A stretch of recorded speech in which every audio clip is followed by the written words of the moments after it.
bem com vocês? Eu sou a professora Andressa. Sejam todos muito bem-vindos! Nessa aula daremos um pouco de continuidade sobre as tecnologias e veremos o que é um robô. E para iniciarmos a nossa aula, nós iremos conhecer um pouco sobre os materiais que podemos utilizar na robótica. E nós temos também os kits dentro da nossa rede da Prefeitura de Curitiba, que nós também iremos conhecer. Então acompanhe ali na tela. Nós temos os kits de robótica estruturados e a robótica com outros materiais. Então eu vou mostrar para vocês os kits que possuímos dentro da nossa rede de ensino e o kit que utilizamos para alta performance. Então acompanhem ali. Nós temos o nosso querido Ludobot. E com esse kit podemos fazer diversas programações e inúmeras montagens dentro da robótica educacional. Vocês podem verificar ali que ele possui componentes eletrônicos, motores e sensores e peças para a montagem. Daqui a pouquinho eu vou mostrar para vocês mais no detalhe cada peça que vem no kit. Nós temos também estas peças e eu trouxe para vocês aqui a imagem do Ludobot desmontado. Lembram que na aula passada nós vimos sobre as placas programáveis, nós vimos sobre o Arduino? O Ludo, ele também possui a sua placa programável dentro dele mesmo. E aqui, ó, dando continuidade na imagem, vocês podem observar como é toda essa estrutura dentro do nosso Ludobot. E eu falei sobre as equipes de alta performance, que participam de torneios, de Olimpíadas, e com esse kit aqui, elas reproduzem e fazem inúmeras missões dentro dos campeonatos da robótica.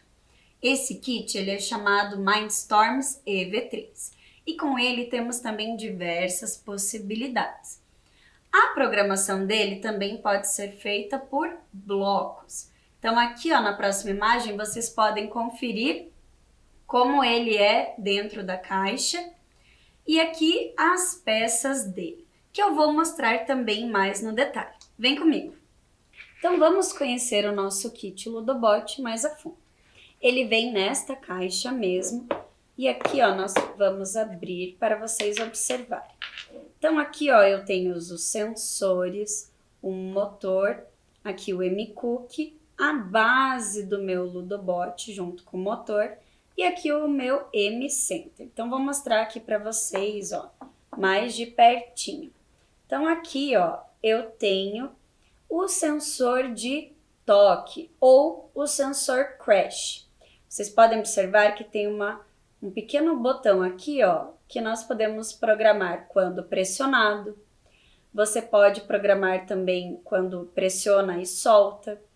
E isso pode gerar outra ação dentro do nosso Ludobot. Nós temos aqui também o sensor do giroscópio. É ele que determina toda a parte de ângulo e de movimento que o robô vai realizar. E aqui nós temos o Find Liner, ou o seguidor de linha, mas também chamado de sensor de reflectância. Então aqui, ó, ele possui duas luzes e é com ele que nós realizamos a programação do seguidor de linha com o nosso Ludobot. Aqui eu tenho o motor DC. Esse motor DC, ele é justamente utilizado com essa plaquinha aqui, o MCook. É com esses dois que eu consigo realizar uma programação para que funcione o meu motor DC. Aqui eu tenho a parte inferior do nosso Ludobot. Então aqui, ó, é onde nós colocamos normalmente os eixos para ligar as rodas. Então aqui é onde exerce o trabalho do motor. Temos também aqui as luzes de LED, que são os atuadores, e também temos sensores. E aqui uma pequena bolinha para dar apoio quando eu colocar alguma roda ou alguma outra peça. E aqui, por último, nessa parte superior da caixa, nós temos o M-Center, que é como se fosse o cérebro do robô. Então aqui, ó, nós temos os encaixes para realizar a nossa programação com os sensores. Nós temos aqui, ó, o botão de ligar e desligar. E aqui a entrada USB, para eu estar conectando ao meu computador para realizar a passagem da programação. Vocês podem ver que essas peças elas se encaixam facilmente como peças de montagem. Então, aqui eu montei o meu Ludobot. Agora vamos ver um pouquinho do que vem na parte inferior da caixa. Então, aqui ó, nós temos o pacote com as peças que vem dentro do nosso Ludobot. Aqui vocês podem já ver que temos vigas, nós temos engrenagens, conectores de diversos tipos, ó, com 4 pinos, com 2 pinos. E aqui nós temos também os cabos que fazem a conexão entre os sensores e o M-Center. E aqui também temos o cabo USB para realizar toda essa passagem de programação. Eu já guardei aqui o meu material e agora nós iremos ver a caixa do EV3 Mindstorms. Vamos ver como é por dentro e quais peças vêm nesse kit? Então vamos ver aqui, ó. Vou abrir aqui para vocês. Então, como o nosso Ludobot, ele também possui um suporte de divisão das peças para facilitar a organização da própria caixa. Então aqui nós já podemos explorar algumas peças. Então vamos conferir mais de perto. Vou tirar essa parte aqui para facilitar a visualização de vocês em casa. Então olhem só. Então vamos começar a explorar. Aqui vocês podem observar que nós temos a viga. E nós temos diversos tamanhos de vigas. E temos também até com ela em formato diferente dessa aqui, ó, que é simplesmente reta. Temos também a viga em L. Temos também os conectores. E os conectores nós temos em tamanhos grandes e pequenos. E temos também os famosos eixos, que são utilizados para ser colocado em engrenagens e em rodas. Temos também outros tipos de conectores e temos também aqui, ó, aqui nós temos uma engrenagem, um outro tipo de engrenagem. Temos uma roda que é muito parecida com a do nosso Ludobot. E temos aqui, ó, vou colocar aqui para vocês verem, ó, os diferentes tipos de engrenagens e que nós podemos também transformar em rodas ou utilizar como esse meio. Então, essas são as peças que vêm no nosso kit EV3. Então, vou guardar essas peças aqui para vermos o que vem mais no nosso kit EV3. Então aqui, ó, também nós temos os pneus que podem ser utilizados nas montagens. Temos aqui o motor grande, que é utilizado na programação do nosso EV3. Ele é utilizado para quando o robô tem que exercer uma força maior. Nós temos aqui o motor médio, que ele também vai fazer com que o robô se mova, mas numa força menor. Temos também aqui o sensor ultrassônico. Ele pode ser utilizado para medir distâncias. Então, a gente pode programar o robô para ele percorrer um certo caminho, um certo tempo, mas se ele chegar perto de algum objeto, você pode até calcular a distância em que ele vai reconhecer esse objeto e parar. Essa parte aqui é a nossa bateria do EV3. Então, ele pode ser carregado de duas maneiras. Ele pode ser carregado através dessa bateria ou você pode estar utilizando pilhas para que ele funcione. E temos também aqui o cérebro. É por ele que nós fazemos as conexões entre os sensores e a programação do nosso EV3. Então aqui, ó, normalmente nós apertamos esse botão para ligá-lo, aqui para voltar, aqui de cima para baixo para procurar as programações.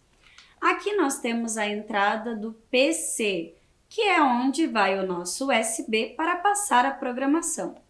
E aqui nós temos também este display, que irá aparecer as programações que você salvou no seu EV3, como também você pode programar para aparecer um rostinho, algum tempo, calculando alguma situação, ou até uma mensagem. Tudo isso você pode estar realizando na programação.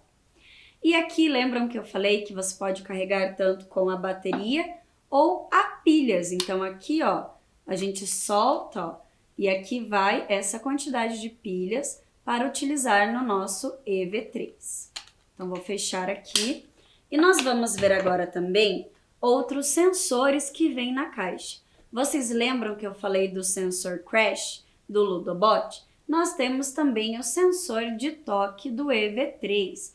Só que como esse kit ele é um kit mais robusto, o botão de toque também é maior. Vocês podem observar aqui, ó, que ele é muito fácil de ser utilizado.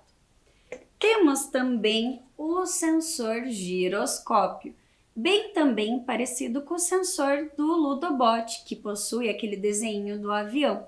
Ele também vai calcular em graus a movimentação, rotação ou qualquer movimento que o robô esteja executando. E temos, por último, o sensor color, que ele possui 3 funções muito importantes. Este sensor ele pode ser utilizado como seguidor de linha, como identificação de cores ou até como fotorreflectância.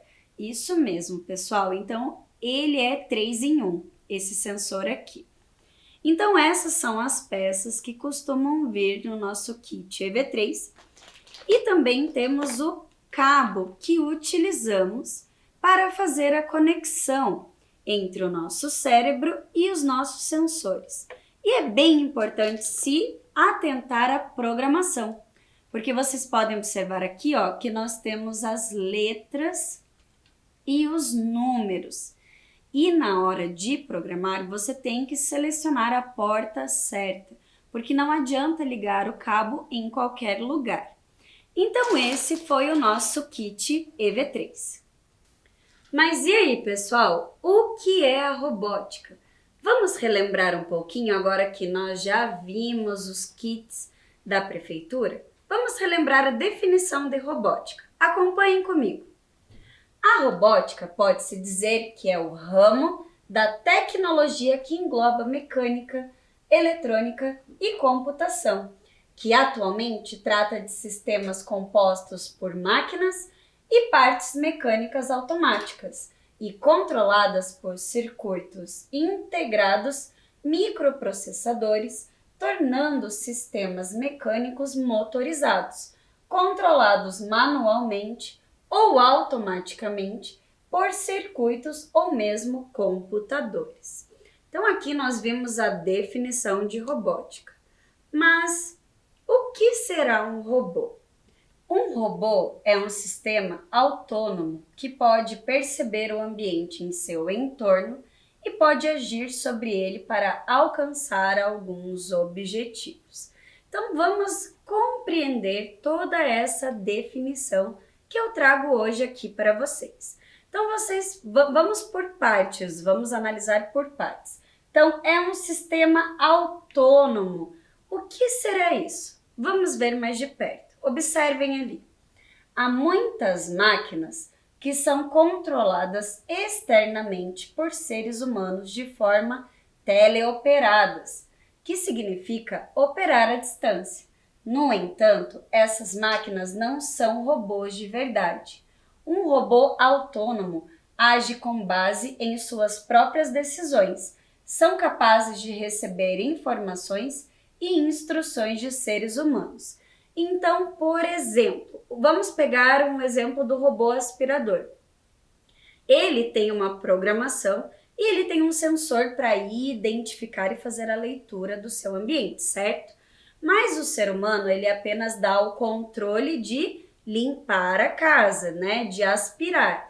Mas o que acontece? Esse robô, ele começa a agir de forma autônoma, sozinho. O ser humano, ele não precisa ficar em cima do robô para ver se ele está executando a tarefa dele, porque ele consegue sozinho desviar de objetos, consegue rotacionar e diversos outros movimentos. Inclusive, quando ele acaba de realizar a limpeza dentro da casa, ele volta novamente para a sua base sozinho. Então aqui nós podemos perceber a diferença que ele cita aqui, ó, de forma teleoperadas, que significa através de um controle, como os robôs autônomos. E agora nós iremos compreender o restante da nossa frase sobre os robôs. Então vamos observar ali que pode perceber o ambiente em seu entorno e pode agir sobre ele para alcançar alguns objetivos. Essa percepção do ambiente é feita como? Através dos sensores, isso mesmo. Então vamos continuar analisando a nossa frase. Observem lá. E pode agir sobre ele para alcançar alguns objetivos. Esse agir é uma ação que ele se refere a responder às informações recebidas pelos sensores. Então, por exemplo, o sensor observa que tem um obstáculo e através disso ele realiza uma ação de parar. E ali, finalizando a nossa frase, para alcançar alguns objetivos. Então, de acordo com as informações recebidas pelos sensores, ele pode agir de acordo com seus objetivos. Então, se ele tem o objetivo de caminhar uma distância de 10 metros, quando ele executar, ele vai parar. Vamos entender um pouco mais sobre esse processo. Então, observem ali na tela. Os sensores, eles são como os nossos sentidos, nossos 5 sentidos. Então, eles percebem alguma coisa ao seu redor, no ambiente, e aí os sensores emitem o sinal para onde? Para o cérebro. Então, eles pensam sobre isso e, a partir do pensamento, eles têm uma ação. Eles agem referente ao que eles receberam nos sensores. E para compreender um pouco mais sobre os robôs, nós precisamos entender a história dos robôs. Então vamos ver um pouquinho agora sobre a origem da palavra robô. Acompanhem comigo. A palavra robô surgiu em 1920, inventada por Joseph Capek. A sua origem vem do tcheco robota, que significa trabalho forçado. Esperava-se que os robôs fizessem todo o trabalho que o ser humano não quisesse realizar. Mas a palavra ficou realmente conhecida graças a Karel Capek em 1921, em uma peça de teatro produzida por ele. Na peça, o cientista maluco criava robôs escravos que deveriam ser totalmente obedientes. É claro que nessa época, pessoal, os robôs eles não tinham esse caráter de ferro, né, de metal. O próprio Joseph Capek, ele representou os robôs como seres humanos. Então ele pegava a figura humana e representava em seu teatro. Então somente através da peça dele que o nome robô ficou mais conhecido. Agora vamos ver uma outra pessoa muito importante dentro da área da robótica, que é o Isaac Asimov. Escritor e bioquímico norte-americano, deu origem à palavra robótica, autor de obras de ficção e divulgação científica. Então, ele criou o livro Eu, Robô. E eu vou mostrar o livro para vocês aqui, ó, do Isaac Asimov, o Eu, Robô. Essa capa aqui é uma capa mais nova. Ali no slide vocês puderam ver a capa anterior. E eu vou realizar a leitura aqui da parte de trás do livro para vocês aí de casa. Em um dos grandes clássicos da ficção científica e talvez seu livro mais influente, Isaac Asimov define as normas do comportamento robótico e narra o desenvolvimento das máquinas em 9 histórias interligadas, desde os primeiros autômatos, incapazes de falar, até os robôs superinteligentes, aptos a tomar decisões que podem afetar todos os seres humanos. Houve um tempo em que o homem enfrentou o universo sozinho e sem amigos. Agora ele tem criaturas para ajudá-lo. Criaturas mais fortes que ele próprio, mais fiéis, mais úteis e totalmente devotas a ele. A humanidade não está mais sozinha. Os robôs são uma espécie melhor e mais perfeita que a nossa. Então fica aqui a dica de leitura para vocês estarem realizando. E esse livro, ele super revolucionou a robótica, porque além dele ter trazido esse conceito da palavra robótica, ele trouxe também para nós as 3 leis da robótica. Então vamos acompanhá-las ali comigo. Número 1. Um robô não pode ferir um humano ou permitir que um humano sofra algum mal. Número 2. Os robôs devem obedecer às ordens dos humanos, exceto nos casos em que tais ordens entrem em conflito com a primeira lei. E número 3, um robô deve proteger a sua própria existência, desde que não entre em conflito com as leis anteriores. Então, agora que nós já compreendemos o significado da palavra robótica, da onde vem a palavra robô, nós iremos compreender um pouco mais sobre o processo da história dos robôs. Muitas lendas e máquinas foram criadas e auxiliaram no processo da construção da robótica. Mas, de acordo com a definição que vimos, podemos considerar que os primeiros robôs da história foram as tartarugas de William Grey Walter. E qual foi essa definição que nós vimos? Que os robôs são seres autônomos, isso mesmo, que têm as suas próprias ações e conseguem realizar coisas sozinhos devido aos seus sensores. Então vamos conhecer um pouco mais sobre esses primeiros robôs autônomos da história da robótica. Observem aí comigo. William Grey Walter, Kansas City, Missouri. Então, ele nasceu no dia 19 de fevereiro de 1910 e faleceu no dia 6 de maio de 1977. Ele foi um neurofisiologista e roboticista estadunidense, um dos pioneiros no campo da cibernética, que a gente já vai entender um pouquinho sobre o que é isso. Mas vamos ver os robôs que ele criou. Chamados de tortoises, tartarugas em português, possuíam apenas 2 sensores, um de luz e outro de contato, que eram comparados a 2 órgãos dos sentidos humanos. Uma bateria alimentava as tartarugas, que desempenhavam 2 funções: desviar de obstáculos quando se chocassem com algum objeto e procurar uma fonte de luz. Então, elas foram programadas para identificar fontes de luz e desviar de alguns objetos. Mas vamos ver de onde veio essa inspiração do William. Observem ali.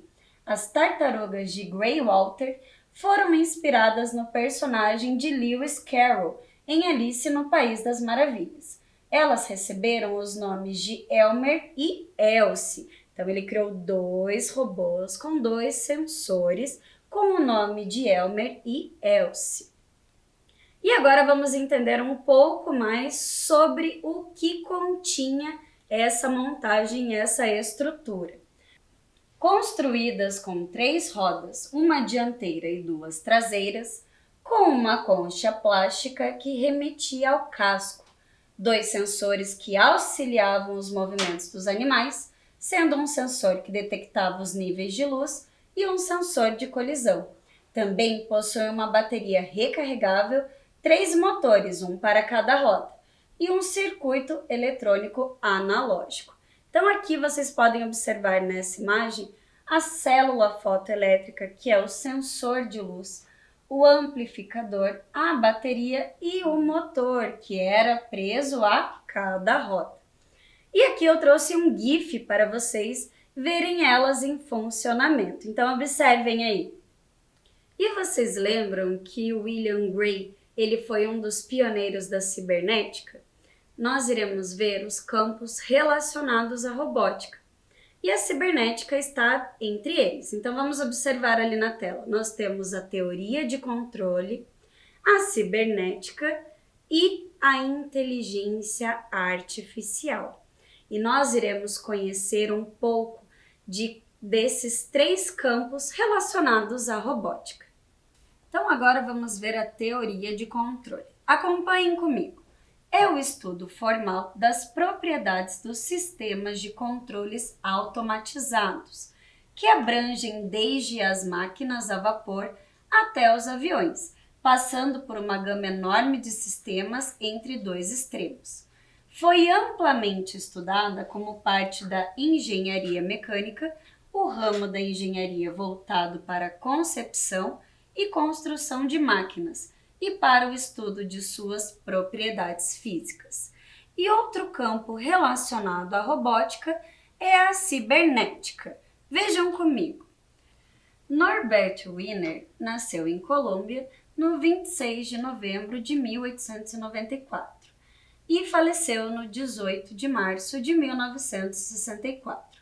Foi um matemático estadunidense. Originalmente estudou sobre a teoria do controle e se interessou em usar os princípios do entendimento dos sistemas artificiais, como também dos sistemas biológicos. A cibernética tem como base o estudo e a comparação dos processos de comunicação e controle nos sistemas biológicos e artificiais. Então, a cibernética, ela estudava os conceitos biológicos e os mecânicos. Então, eles comparavam, por exemplo, o comportamento de animais e analisavam todo esse comportamento para que as máquinas executassem e ficassem parecidos. E o próximo campo relacionado à robótica é a inteligência artificial. A inteligência artificial refere-se a sistemas ou máquinas que imitam a inteligência humana para executar tarefas e podem se aprimorar iterativamente com base nas informações que coletam. Então, elas podem se aprimorar repetidas vezes. E agora vamos conhecer o primeiro robô móvel, o Shake. Acompanhem comigo. Considerado o primeiro robô móvel capaz de raciocinar sobre suas próprias ações, criado entre 1966 e 1972 no Instituto de Pesquisa de Stanford, nos Estados Unidos. O diferencial dele para os outros robôs da época é que os outros necessitavam receber instruções detalhadas de cada passo que deveriam executar, enquanto que o Shake tinha a capacidade de analisar comandos complexos. Então aqui vocês vão poder observar no GIF ele executando o movimento. E agora vamos conhecer outro robô que foi muito importante para a história dos robôs. Acompanhem comigo. Esse é o Hillary. O robô Hillary foi projetado em 1977 no LAS, Laboratório de Análise e Arquitetura de Sistemas, em Toulouse. É considerado o primeiro robô móvel francês capaz de perceber e analisar o seu entorno para tomar as decisões adequadas e reagir a eventos não repetitivos. Possui sensores de ultrassom para detectar objetos próximos e um laser direcional para mapear o ambiente, além de um odômetro para medir distâncias percorridas. Então, ele conseguia, através dos sensores, perceber o seu entorno e também medir as distâncias que ele percorreu durante o caminho. E agora veremos um outro robô, que foi o kart. Desenvolvido na Universidade de Stanford, em Palo Alto, Califórnia, em 1977 por Hans Movarak. O robô kart era um carrinho com rodas de bicicleta e ele utilizava a visão, as câmeras no caso, para se mover. Os robôs dessa época andavam devagar, pois demoravam para processar as imagens que recebiam. Então, o que acontecia? Ele tinha uma câmera que era utilizada para que ele se movimentasse. Mas todo esse processamento de imagem demorava muito. Então, eles não conseguiam se locomover numa velocidade muito rápida. Aqui nesse GIF, vocês podem observar o kart se movimentando e também seguindo uma linha, isso mesmo.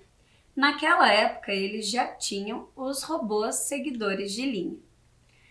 E vamos lembrar um pouquinho do que é o robô. O robô é um sistema integrado composto por sensores, manipuladores, sistema de controle, fonte de energia e um software, os quais trabalham codependentemente a fim de realizar uma tarefa.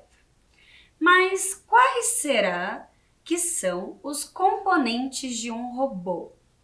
Vamos pensar um pouco? O que será que é necessário para ter um robô? O que o robô precisa ter? Quais são os componentes? Então, o primeiro é um corpo físico, ou seja, a estrutura desse robô. Nós precisamos também dos sensores, para que eles analisem o seu entorno. E também de atuadores. Lembram que eu já expliquei que os sensores fazem toda essa parte de identificação do ambiente e os atuadores são as ações que os robôs executam. E um controlador. O que seria um controlador? Seria a sua programação. E falando tanto em robôs autônomos, vamos ver esse vídeo de robôs que desempenham um trabalho bem bacana na área da indústria.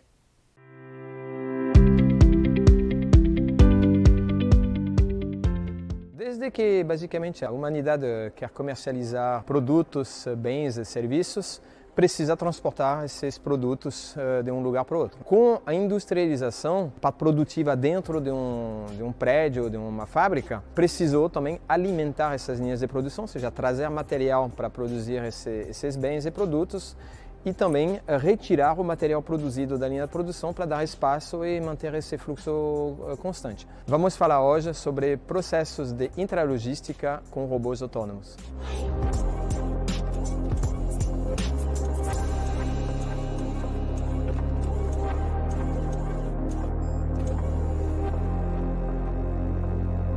Há 30 anos atrás, começou o que se chama de AGVs, são carros autoguiados. Seria o equivalente a um trem que basicamente circula na fábrica, sobre um trilho, só que esse trilho ele é digital, ou seja, pode ser um cabo, pode ser uma fita, pode ser uma pintura no chão.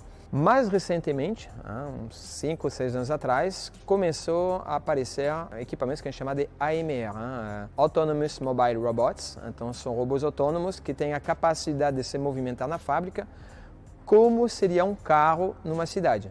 Então, o trem na cidade ele tem que ficar no trilho, o carro ele tem à disposição todas as ruas, avenidas que tem à disposição dentro da cidade.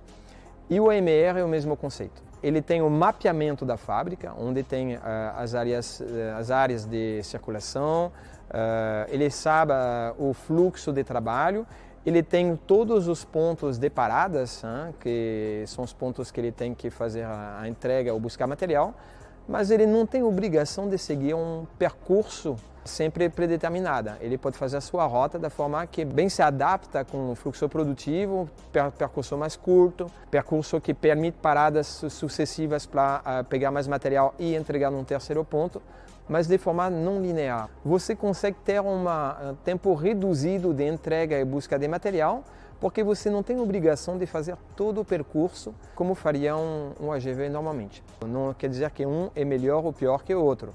São aplicações diferentes, simplesmente que o AMR é uma tecnologia mais recente e que usufrui de todos os recursos de computação que a gente tem à disposição hoje. Então ele tem o mapa da planta, ele tem sensores e ele é capaz de desviar em função de pessoas, em função de pallets no chão, em função de obstrução temporária de uma via. Ele vai refazer uma rota diferente, contornar aquele obstáculo e sempre isso de forma segura. Qualquer fábrica que precisa movimentar material no chão de fábrica tem uma possibilidade, uma demanda para esse tipo de equipamentos. A gente consegue também atender a demandas reprimidas dos nossos clientes, né? Ou seja, são projetos e soluções mais inovadoras que são solicitadas por nossos clientes e o prazer de ter esses desafios também novos que estão se apresentando para a gente e ter soluções para poder responder a essas demandas.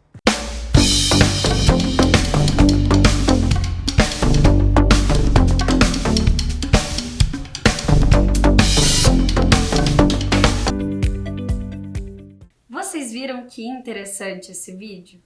E agora, para encerrarmos a nossa aula, eu preparei um quiz para vocês realizarem aí comigo.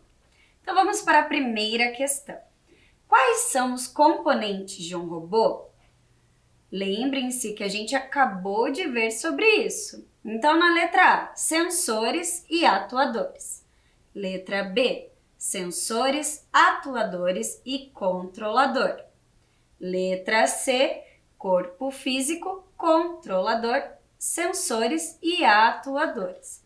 Então, relembrando tudo que vimos durante essa aula, a resposta correta é a letra C. Muito bem, porque o robô ele precisa de um corpo físico, de uma estrutura, ele precisa dos sensores para realizar também os seus atuadores e também o controlador. Próxima questão. Qual o nome do inventor dos robôs tartarugas? Letra A, Ada Lovelace. Letra B, William Gray. Letra C, Isaac Asimov. E letra D, Arquimedes. Então vamos analisar. A Ada Lovelace, eu já contei para vocês nessa aula, ela foi a primeira programadora. A letra C do Isaac Asimov, foi ele quem criou o livro Eu, Robô e as 3 leis da robótica. Então também não foi ele o responsável. E o Arquimedes, ele foi um físico, um matemático e responsável por aquela famosa palavra eureka. Então a única alternativa que nos resta é a letra B, William Gray. E se você tiver alguma contribuição, alguma atividade que você realizou ou até alguma foto de algum projeto que você executou, você pode estar enviando no e-mail robotica@curitiba.pr.gov.br. Eu vou ficando por aqui e até a próxima aula. Tchau, pessoal!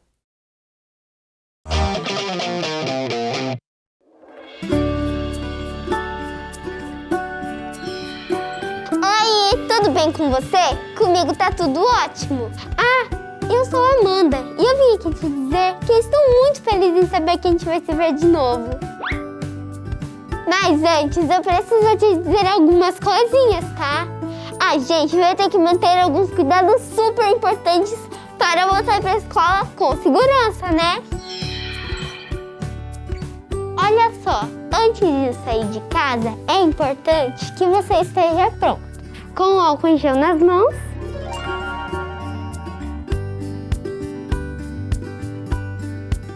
e a máscara certinha no rosto. Passa o álcool em gel de novo. Use máscara sempre, inclusive no busão. Sabemos que a saudade é enorme, mas ainda não dá pra gente se abraçar. E nada de beijos e apertos de mão também. A distância é a melhor forma de mostrar que você tá sempre junto. E ficar 1,5 metro dos seus amigos, tá? Você pode compartilhar amor e muita alegria. Só não pode compartilhar materiais e outros objetos. Ah, e não tira essa máscara de jeito nenhum. Nunca, beleza? Nem mesmo para conversar.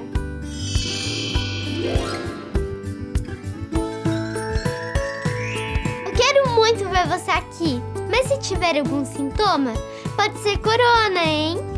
Conta para os seus pais ou responsáveis, para você ficar em casa e eles ligarem para a prefeitura para receber orientação. Não esquece que é importante avisar a escola, tá? E com esses cuidados simples, a gente vai conseguir fazer da nossa escola um ambiente acolhedor e seguro. Porque aprender com cuidado é o que nos move. Nós vivemos numa cidade movida pela educação.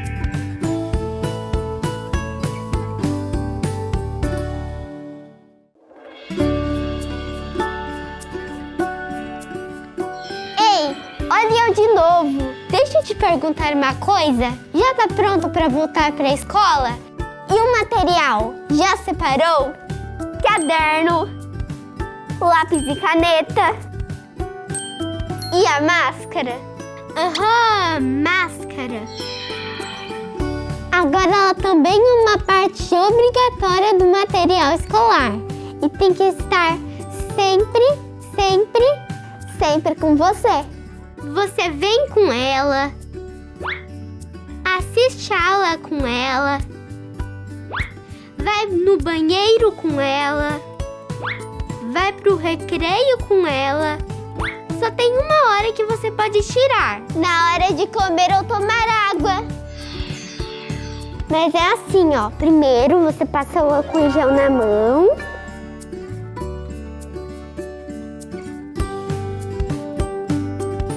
E tira a máscara com cuidado, pegando pelo elástico. E coloque dentro de um saquinho vazio. Lembre-se de trazer de casa, hein?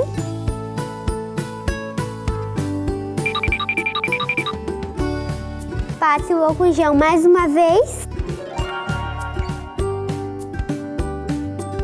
E daí aproveite o seu lanche. Aí, quando terminar de comer, passa o álcool em gel de novo.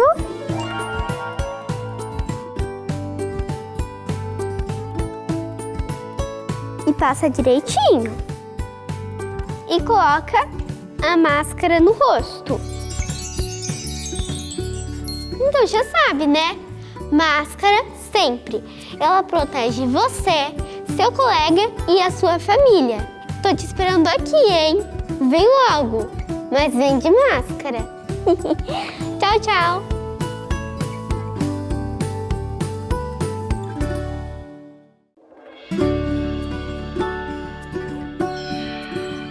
Gente, se preparem, porque hoje o conteúdo vai ser especial. Com vocês, jeito de demonstrar carinho na pandemia.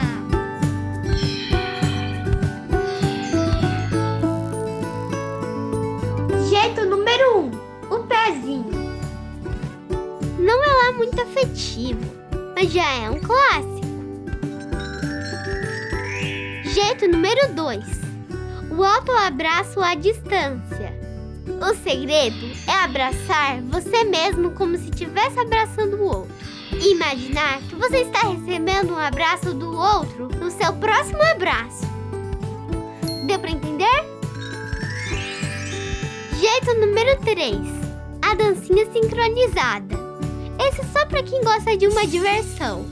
Vocês combinam uma dancinha e bora se divertir com seus amigos. Jeito número 4, o jeito que você inventar. Vale qualquer coisa, vale tudo junto. Vale soltar a imaginação, só não vale tocar, tirar a máscara ou chegar perto. Por mais que você goste muito do seu amigo, é preciso manter o distanciamento. Ou seja, fique sempre a 4 passos bem grandões dele. Ficamos combinados?